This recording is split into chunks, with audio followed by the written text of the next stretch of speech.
بسم اللہ الرحمن الرحیم۔ السلام علیکم۔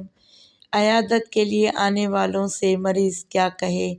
رسول اللہ صلی اللہ علیہ وسلم نے ارشاد فرمایا، جب بندہ بیمار پڑتا ہے تو اللہ رب العزت اس کے پاس 2 فرشتوں کو یہ کہہ کر بھیجتے ہیں کہ ذرا دیکھو یہ اپنی عیادت کرنے والوں سے کیا کہتا ہے۔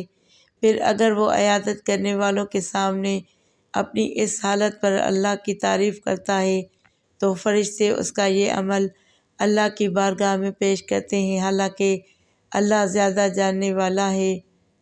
پھر اللہ فرماتے ہیں کہ میرے اس شکر گزار بندے کا مجھ پر حق ہے کہ اگر میں اسے اسی مرض میں اپنے پاس بلا لوں تو اسے جنت میں داخل کروں گا، اور اگر میں نے اسے شفا دی تو پہلے گوشت سے عمدہ گوشت اور پہلے خون سے عمدہ خون اسے عطا کروں گا اور اس کے گناہوں کو